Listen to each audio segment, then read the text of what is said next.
What you're hearing is Arwen, a folkmantic, audiomantic, sonic hymnal by my guest today, Tom Whiston.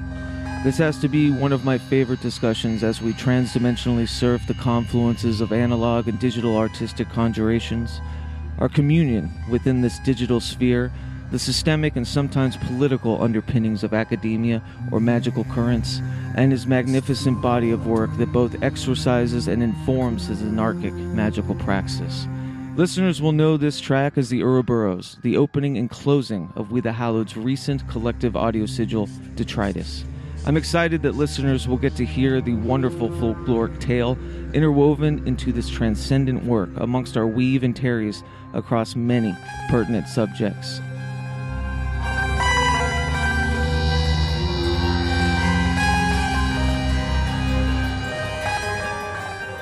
Patreon supporters will have already been privy to our raw chat, but it was my mission to resurge my love of the audio podcast format with this guest, editing and constructing a return to form that hopefully emanates my love for Tom's works. You can subscribe to PRAGMAGICK via Patreon for raw, uncut conversations, unreleased audiomantic works, Patreon-only liminal streams, and writings at patreon.com/PRAGMAGICK. I also wanted to say that I have begun a new project of daily live streaming on YouTube and Twitch to both X-Hex and Vex self-image dysmorphia into a tool to commune and document my mental health, magical praxis, and various projects. Links for YouTube and Twitch are in the show notes available at wethehallowed.org. Without further ado, slither hither, weirdos and witches. Here's my fantastic conversation with soothsayer and audio mage, Tom Whiston.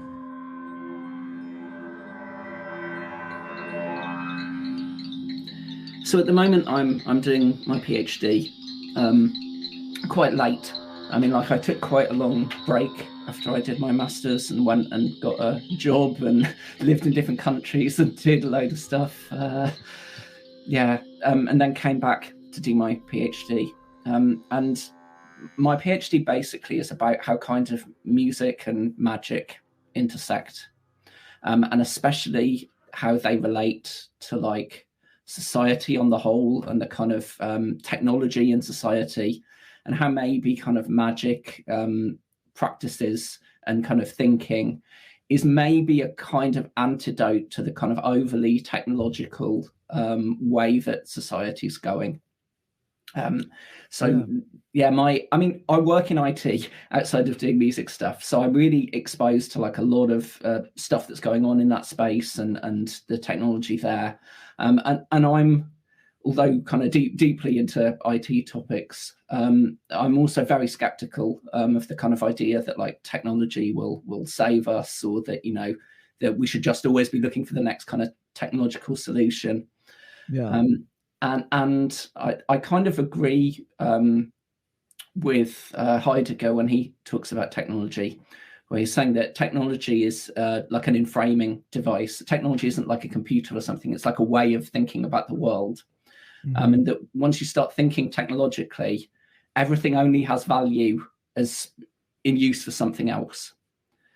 And I think that devalues, like, the world and nature, and it devalues art and those things as well. And I think it's why there's more of that feeling of, like, you know, everything's been done before. There's kind of nothing new under the sun anymore. Because we see those kind of art and culture things as a means of, like, selling a product or doing something in the kind of capitalist world. And I'm really against that, and I want to fight against it. Seems to me like most of the artists who are using occult kind of symbolism and thinking in those ways, they're the people who are pushing back against those ideas mostly, and saying there's another way you can kind of live and be and interact with the world. So it seems like it's kind of ripe to talk about how those things intersect. One thing that's always fascinated me about my own struggles or tarries within audiomancy and that audiomantic process is the confluence of both analog and digital creations. In my own praxis, I am a bit anal about creating my own analog samples if I was to ever sequence them digitally. And I often wonder for other audiomancers such as Tom what their process is like and how they have resolved this confluence of analog and digital? So, I mean, when I first started, I mean, I made music for a really long time, right? So I started playing guitar when I was like 6 years old, and I've basically done music ever since then. My undergraduate degree and my master's in music, I always worked in music until I kind of switched to IT a bit later in life. Music was always the thing I was into. And I kind of started with guitar, and then I got into really using computers. So, I mean, I'm like 37 now. So I was around when, you know, the kind of internet really took off and became a thing, and it became possible to use computers really for music. And I got super into that for years, and I was making music that was really made on a computer. You know, everything was programmed really carefully and with a mouse. And I got to a point where I was like, this feels like a job now. Like I'm in front of the computer, typing all day, you know, moving the mouse, and then I, you know, make some music and I'm doing the same thing. And it felt like I was just kind of working a job. And I started thinking, well, how can I be more analog about these things? How can I get back to kind of the way I used to do things, which was pick up an instrument and write a song and, you know, see what kind of comes in the moment, rather than get really obsessive about, is that snare at exactly the right point? You know, should I move it 1 microsecond left or right? More of a human exactly. integration. Yeah, exactly. So I bought a load of modular synth gear and got some guitars back and got some other stuff and stopped doing stuff in the box, basically. I kind of told myself I'm going to limit myself. The computer is like a recording and mixing device. But the creation of music is outside, and my hands need to be on the thing in a, you know, a physical way. Yeah. So over the last, like, I don't know, 5 or 6 years, maybe even longer than that now, maybe it's even like 10 years now, I really was like, I'm going to work physically with stuff. And I make basically everything myself. So this communion with the digital sphere, especially within artistic processes, is kind of in need of a marriage of both the tactile application, being able to touch, being able to produce yourself in this somatic reality, but also marrying what the computer can do. And I've always struggled with this communion, but I had never considered what we might be imparting on these machines and the machine learning itself. The danger of like pushing too much stuff onto computers, especially in society. I mean, this is beyond kind of music production now, but in society, if you start to say, you know, we're going to use machine learning and things to choose, you know, who should get to the next stage of an application for a job, or where should we police in the city based on some AI algorithm, what you're really doing is encoding your existing prejudice into those machines, because they work off the data sets we have, and those data sets are prejudiced, and those machines are like a black box. So you can kind of say, oh, I've got no idea, the algorithm does what it does, that's what happened, if there was bias, it's not my fault. No. And it's in a way it's a way that will keep people who are marginalized through the use of those things that have all this shitty bias from years that we kind of drag into them. That there are people who are really using AI to make music kind of from scratch or from an idea. So give me 20 different versions of this AI, and then I'll pick the one I like and I will then iterate on it, or not, you know, depending. I see the beauty in that from like a chaos randomization. It's not random though, that's the thing. You're right. The kind of prejudices that you choose, and I mean, so are you, right? Because you've listened to all of that music, genetics, and you know your cultural history. But you have the ability that machines don't yet, at least, have, which is to step beyond that, to synthesize those things into something really wholly new, rather than just a kind of very clever pastiche of the things that you fed it in with. Sure. And I kind of worry that if we go down that route where a lot of the underlying stuff is kind of somehow done with AI or machine learning, that we really do stagnate in those kind of terms of new ideas, because you just can't make that extra leap. And I mean, for me, what I'm really interested in music is kind of being a conduit for something beyond myself. I want to be able to like be at an instrument and drop the kind of ego and get out of my mind and let the kind of thing flow through me.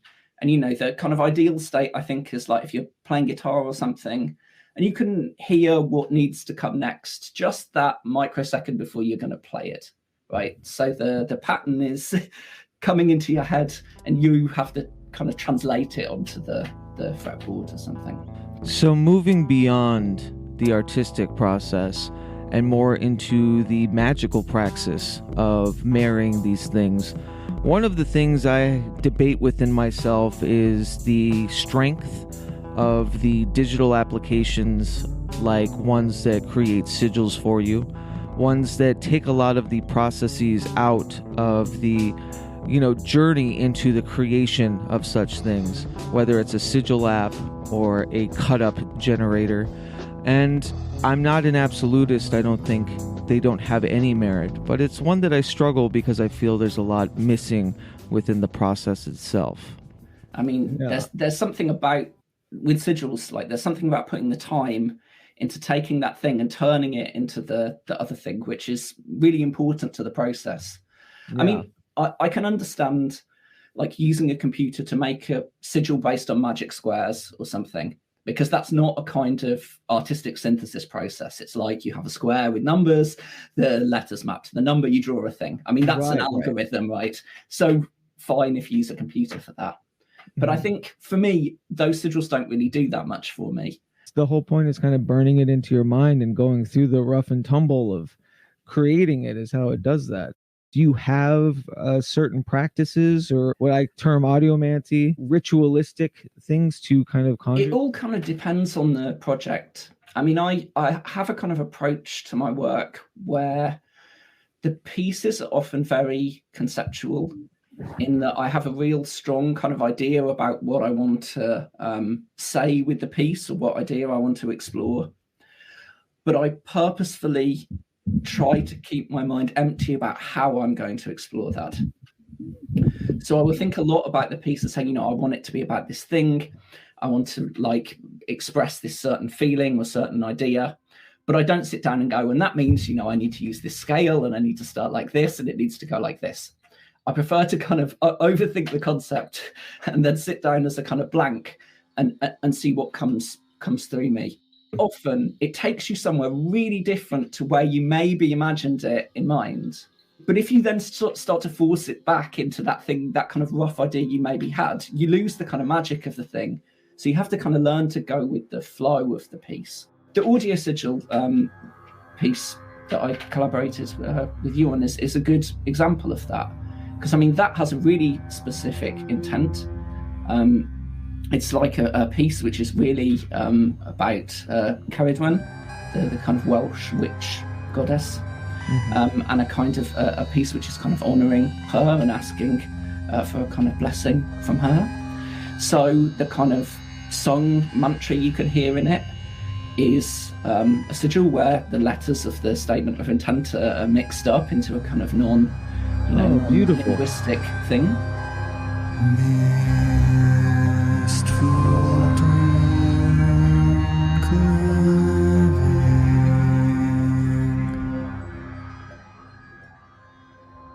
I actually have had it in my head ever since working on it. I listen to that piece a lot, and it definitely sits with me. I've carried that working with me. Not a bad one to take with you, because the whole idea is about the whole point of my working with Ceridwen really was about she is the kind of keeper of Arwen, which is inspiration in the kind of classic Celtic kind of mythologies, and all the kind of the most famous bard in Welsh mythic history, Taliesin, got his gift through Ceridwen. There's this whole thing about that she made a potion in her cauldron for her son, who was I don't know how you pronounce the name in Welsh, I'm afraid, which is terrible because I'm half Welsh. I should know that. But the son was meant to be really ugly, and the name means darkness in Welsh. But so she said, for him to get ahead in life, I need to give him something else. So she made this potion, which you have to brew for a year and a day and put these herbs in every day and tend to it. so that he would have all this kind of inspiration and knowledge. And the idea was, what happened was at the end of the year, the guy who she kind of hired to stir the potion, the bit of the potion which had the magical effect came out of the cauldron and landed on his thumb, and he sucks his thumb, gets all the powers that were meant for her son, and it starts this whole kind of chase thing between him and her, which results in them kind of transmutating into lots of different animals. And in the end, she eats him when he's a piece of corn and she's like a chicken, and then becomes pregnant and then gives birth to him. And when she gives birth to him, she decides he's kind of so fair that she will let him live. And he goes on to become the kind of bard which inspired all of bardic history in Celtic mythology.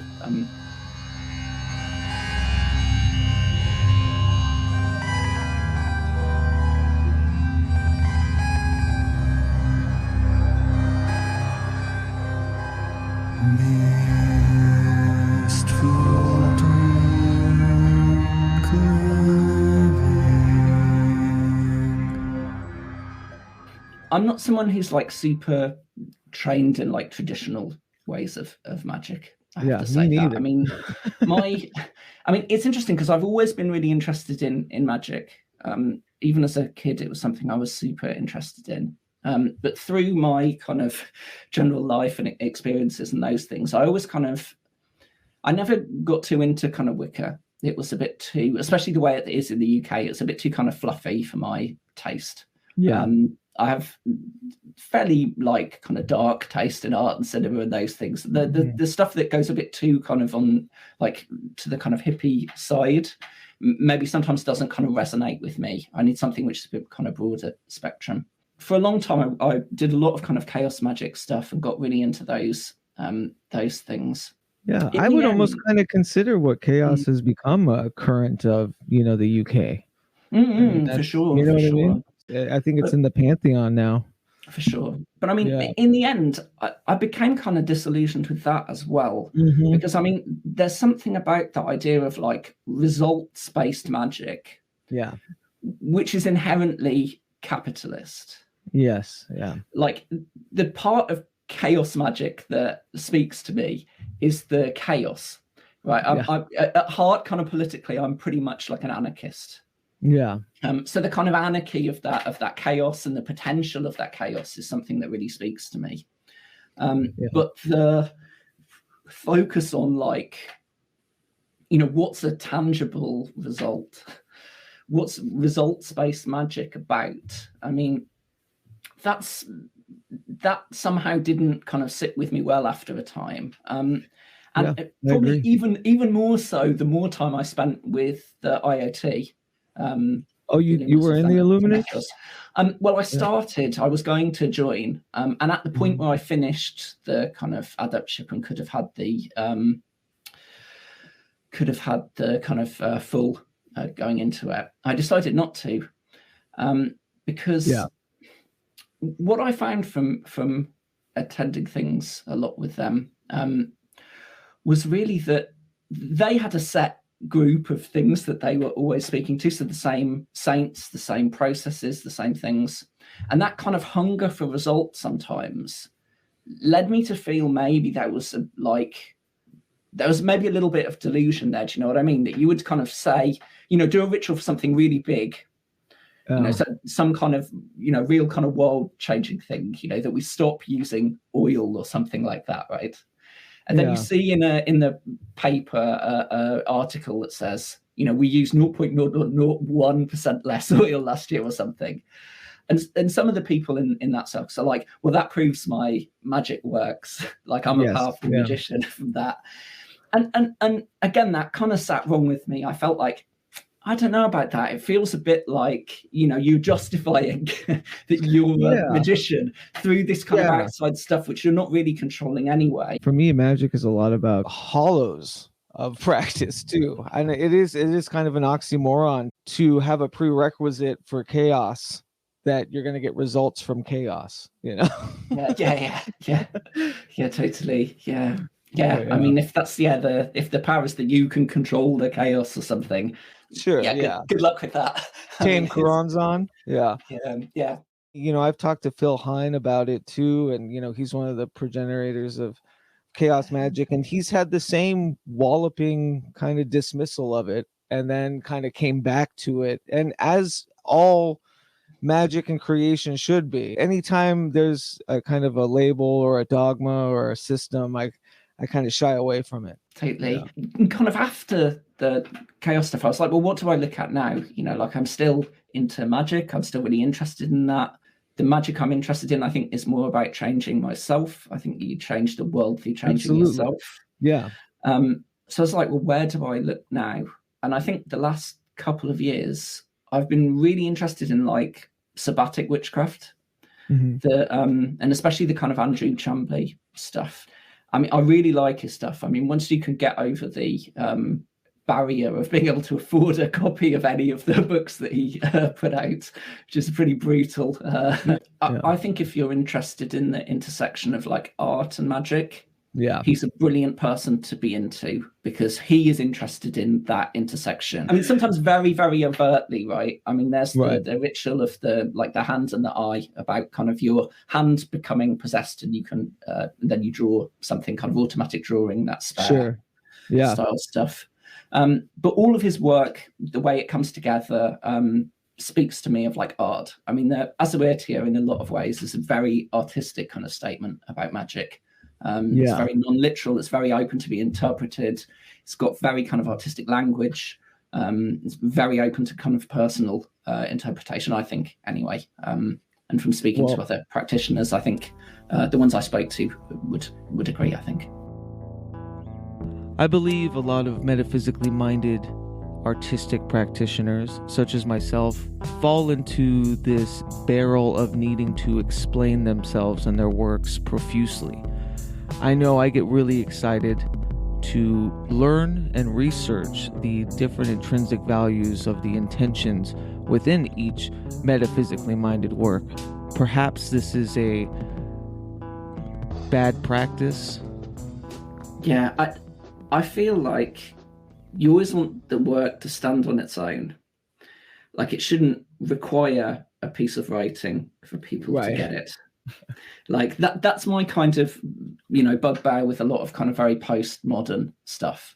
I feel like if I need to kind of read an essay to get anything from this, then it doesn't really work for me. Yeah, perhaps like it first, and then hey, here's an essay about it. Yeah, and then let's dig in deeper into this and see if what I felt was what the artist was, or if it goes somewhere else. I mean, the problem for me, to be honest, is time. Time and energy with stuff. I have a fairly demanding job, and I'm doing a PhD. Last year I was also working another job, trying to make music stuff, and I got chronic fatigue as well. So if I overextend myself, I crash really badly for like a long time, and I have to be really careful about my energy levels. As most of you know, one of the biggest purposes of this podcast, of this current of Pragmagick, is for me to, as a perennial student, to learn and discern the different mental health and individuations of self from all these wonderful creators. Someone like Tom, who has these major undertakings, whether it be his PhD work, his demanding job, the completely intentful and thoroughly dynamic artistic processes he has. How is that translating? How does he keep this energy? What's he feel like most of the time?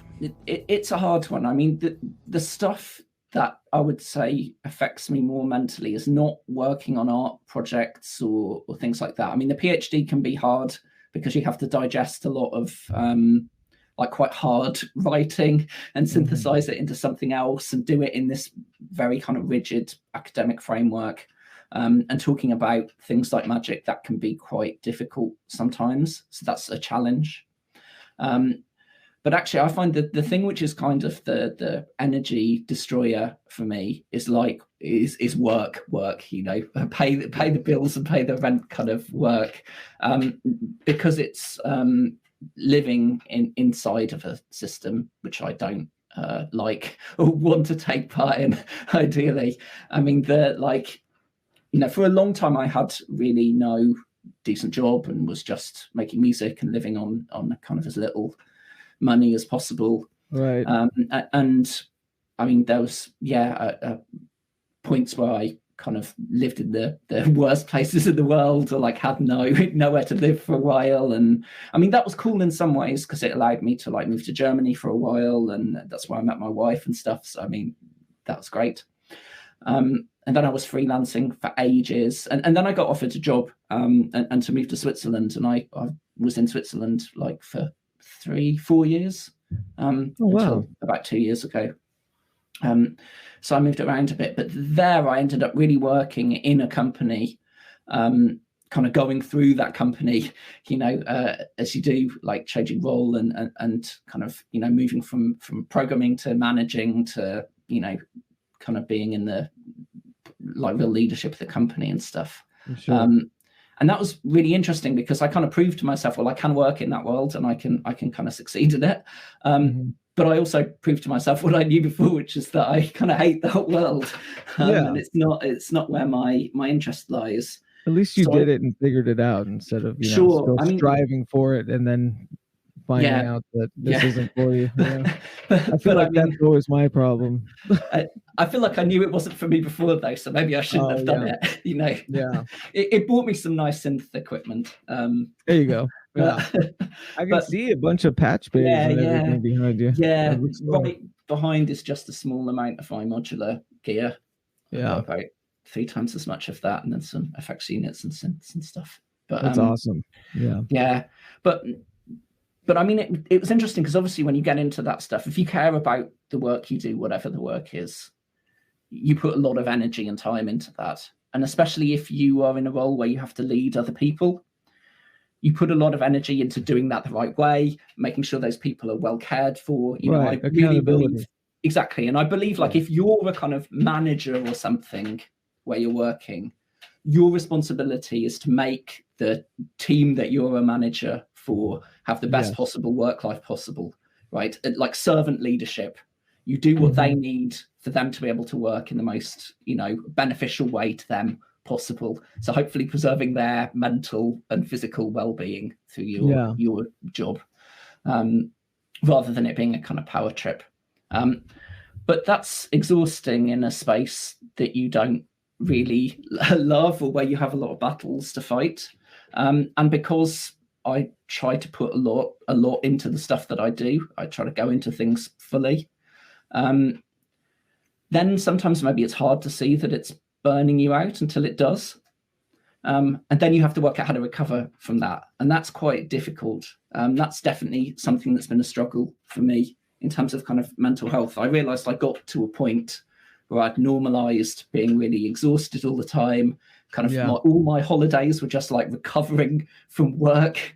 Like just kind of, laid out in bed, like thinking, oh, I'm just exhausted. And then just about the point where you've got some energy, you're back in at work again. Until one day you can't do that anymore because your body or mind just says, what the hell are you doing? And you've got to work out how to come back from that. And that's a challenge. And again, that's a challenge made by the system we live in.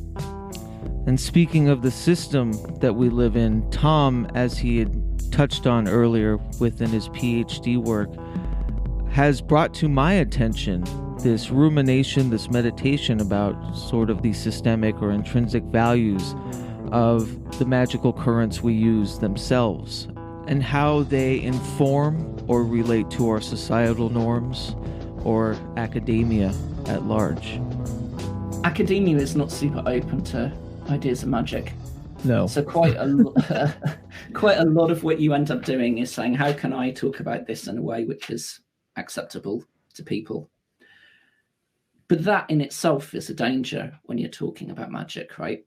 Because it makes you start to think, well, I need to kind of sanitize some of this, or I need to kind of not talk about the true thing of what it is, to put it in a way that, the establishment is happy to read about it in. But that's the power of magic doesn't lie in it kind of kowtowing to the establishment, right? It's about breaking away from that stuff and breaking down those things and transforming in a more radical way. So somehow, you have to balance those two things in a way that is, allows you to get through the process of academia, but doesn't kind of devalue the important processes and work of magic that you're doing. And I mean, for me, that somehow is easier because I have a practice-based PhD. So I'm not just writing like a big dissertation, I'm doing work as well. So the dissertation's a bit shorter, but you have to give a load of kind of practical works and music and whatever, however you decide to do that. In doing that and not just writing about a topic kind of dryly, you're much more able to say, this is how I approach this thing and this is my practice. And then you can get into the kind of nuts and bolts of magic a lot more and present it in a way where people get it, because it's like artistic practice then, right? Right. You kind of couch it in those terms. But interestingly, when you really start to look into it, there's a ton of books that kind of equate art and music with magical stuff. Sure. And I mean, there's the like obvious stuff, right? Like Gurdjieff has his kind of law of octaves and how the whole universe is made up of these things. There's sound music. There's a lot of Renaissance music and magic crossover as well. But also a lot of that stuff is very systemic. The universe is made of vibrations. Therefore, this vibration must equal that. This thing must equal that. Like it becomes a system design for the world. And although, I mean, respect to the people who made that and put the time into that and adopted that as their belief system, it doesn't work for me because I'm more interested, as I said, like in kind of chaos and anarchy and those things, and the things which don't necessarily have a strict structural system, but are more anarchic, kind of, and living and breathing and adapting to the circumstances, right? I think like I find it really difficult to believe that the world exists to a kind of ordered system that we can understand somehow. Like stuff is too wild for that, and how stuff pans out is always too kind of strange and unexpected and humorous, and all of those kind of things which lean more towards chaos and the kind of anarchy of those systems and the flux of them. I mean, I find interesting in that kind of confluence of music and magic, the people who I feel like really speak to me in the terms that I understand actually are people who are really into improvisation. Yes.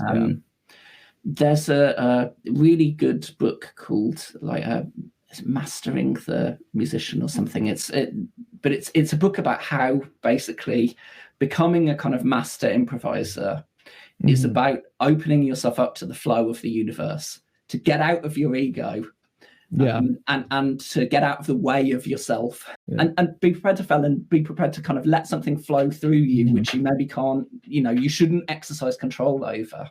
Sometimes you can be your own harshest critic as well, right? So you have to get, I find I have to get out of my own way more than other people's view of things. Sometimes I can, really I work something to death because I can't get out of my own way.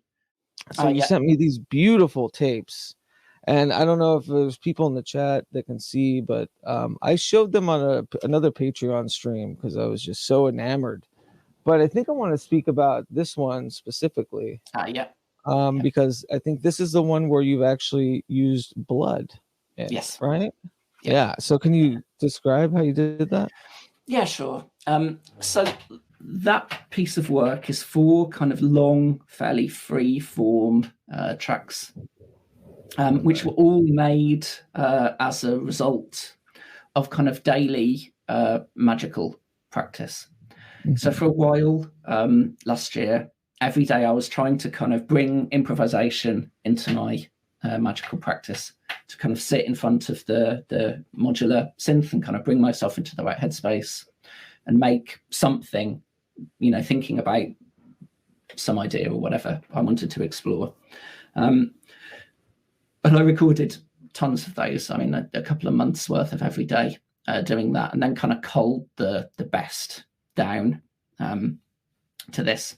And part of that is a kind of continuation of something from the audio sigil, really, which is kind of looking for that, that spark of inspiration, that Arwen from Seredwen, that kind of that, thing that flows through you, right? To be present in the moment and to make something. And the interesting thing was coming back to those recordings and listening through to them and saying, can I kind of extract something from this, or some days that I like to do a release? So little of it I remember. It was really like listening to something by someone else that sounded really fresh, and that I could be like, okay, I like that one, or I'm going to pick that for those reasons or whatever. But because the whole work was that it was very much in a kind of magical paradigm and working in a specific way, and again being kind of devoted to kind of Seredwen and those ideas, that I wanted to kind of do something with the packaging as well, which reflected that. And I thought, each piece is kind of unique, and in a moment I want to at least have a copy of the tape per piece, which is really unique as well. Which has hand-drawn art. So you've got one of the 4 which has the hand-drawn art, and which has the kind of the blood in the middle of it as well. And I thought that the kind of blood aspect of it is important, right? Because you're putting yourself into your work. I mean, I'm literally putting myself into the artwork. I love the literalism of it. That's beautiful. So I thought, to hand draw the art as a response to each piece. So like when I made the art, I listened to a specific piece and drew something in mind with that, and did it once. I mean, there are no kind of redos on that. I sat down and did it, and that was it. And made those covers with the silver on them as well. The tapes are obviously professionally duplicated. Right. Yeah. And the standard editions of it, the inside and the spine is printed, but the front cover is stamped. So I've got a stamp, and that stamp. But on your one, it's pen. It's pen and beautiful. ink, and the blood, and then the black packaging around the special ones, which you've got. Yeah, it's a treasure. We talk about haunting on, through art and ideas, and I think about in some future where somebody stumbles onto these, and like what a treasure. Stuff in the digital world is extremely ephemeral. I mean, it's very easy to like delete an audio file and it's gone forever, right? But I mean, at the same time, it's also kind of a fool's errand to try and sell product these days, when you're kind of a small individual, kind of just trying to make stuff and not really being into promoting yourself. I mean, I have a hard time with being the salesman of myself. Me too. Yeah. And that's a kind of struggle again, right? That I want to make physical things. I want to make something kind of real, but on one hand, it's hard to promote that because it puts me out of my comfort zone. On the other hand, there's a lot of consumption in the world already. So how do you kind of make it in a way which is relatively kind of friendly to the planet as well? How do you do as much yourself as possible or know where things come from, so you kind of can know that their provenance is somehow sustainable? I mean, it's very difficult to balance all of that stuff. But I mean, I want to make things which have a real tangible physical thing that you can hold in your hand and look at, and see the artwork for real and not on a screen. I think there's something about holding the thing in your hand, especially if it's made with kind of intent and has some kind of talismanic or kind of magical property. Absolutely. I don't want to see it on a screen. So I don't like PDFs of magic books as well. There's got to be some sort of hunt with it for me to really enjoy it in a way. When it's everything's at your fingertip, it's great, but I'm overwhelmed. I mean, option paralysis, right? Yeah. I mean, you can do every single thing in a computer. Yeah. So you can try everything until you're done, right? I mean, part of the reason I got into having modular synths is you can't save a preset. Sometimes I wire something up there and play with it, and I turn it off, and next time I turn it back on, it doesn't sound the same as it did last time. I want something which is ephemeral, that I have to be in the moment, that it forces me to be like, don't overthink this, Don't make, do the thing, print it, move on to the next thing. And it's incredibly liberating to do that. Yeah. I like going back and listening to old stuff when I can't remember the process. Yeah. Because I can overcome my internal critic then, because I'm not like, oh, I should mix that a little louder, that should be a touch more EQ this or whatever. You just kind of kill that and you hear it like you're hearing someone else's music, and then you can go, is this good or not? I've always been a discography person. I always planned for like bumps and misses, but I think the body of work speaks volumes more than these singular things, because it's journalism, right? It's like wherever you're at, when you're creating it. Speaking of journalism, outmoded digital tethers, this track is called Pitch Black Systems, Time Wave Zero.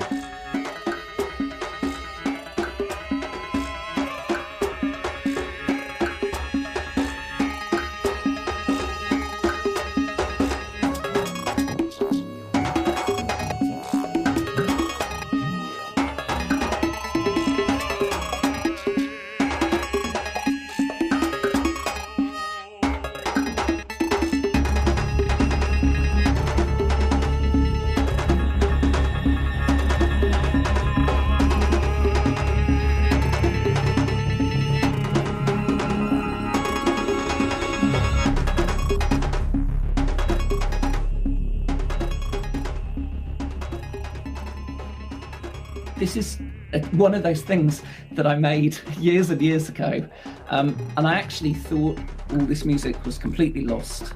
It was made on like a PC that I had 15 years ago with like software that I don't have and old plugins and things, and I was like, There's no hope. I don't even have, high quality copies of this music anymore. And I was always like, I'm sad about losing this stuff, because I did like it when I made it, but it was I made it at a time of my life that was quite turbulent, so it didn't end up getting released.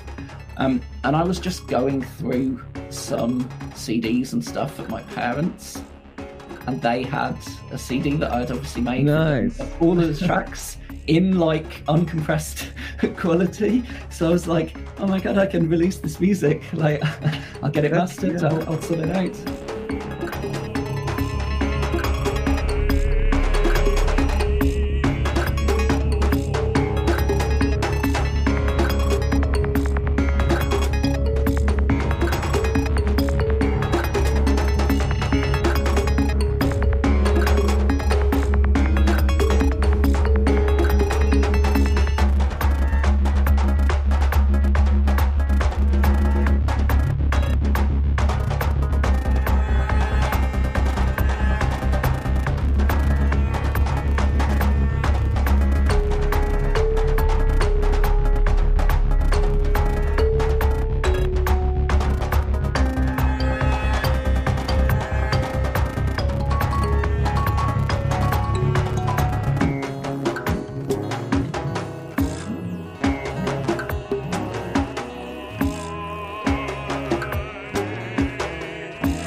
the world and technology moves so fast now. Yeah. We have to make these decisions at a speed which is faster than ever before, right? And the stuff is kind of changing under your feet all the time. So I think taking the time to think about how these things fit into your praxis and how helpful they are to your, health and well-being and other people's as well is like important work to do in the modern world.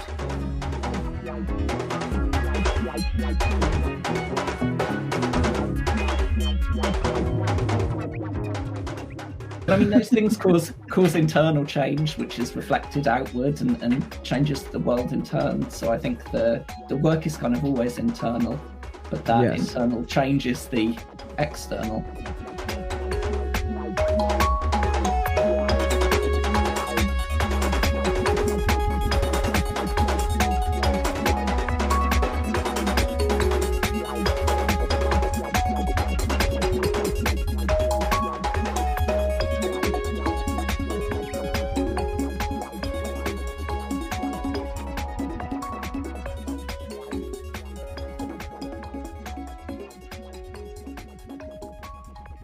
And as with every great Ouroboros, what is the tail to this head to this tail? What is next for Mr. Tom Whiston?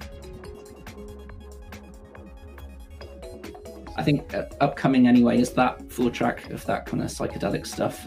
A 2-track thing of some kind of more experimental long-form drone stuff, which is all made from sounds recorded in the place I was living during the first part of the pandemic. So it's about what is field recording when the field is the immediate space you're in, and how do you kind of transmute the mundane into the extraordinary through, again, a kind of magical alchemical process. And I'm also currently working on a small kind of zine of visual art, which I guess in a couple of months I'll be getting printed and getting out as well. So, beautiful. Yeah, a few things in the next few months.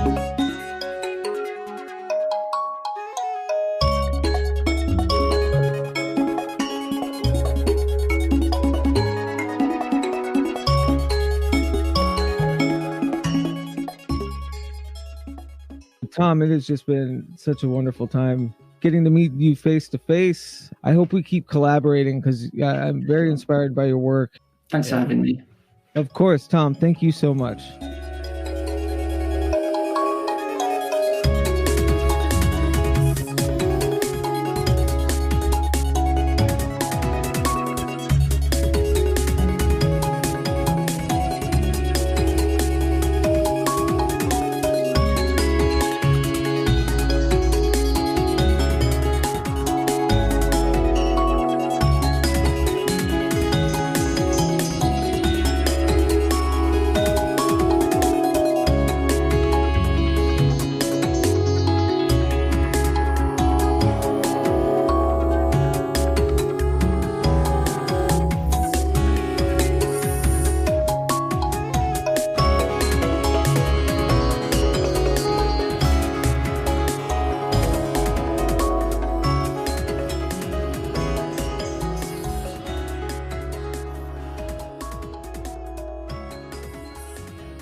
I hope you enjoyed this conversation as much as I did, and it was a privilege to go back and return to the form of podcasting of which I started with this conversation with Tom.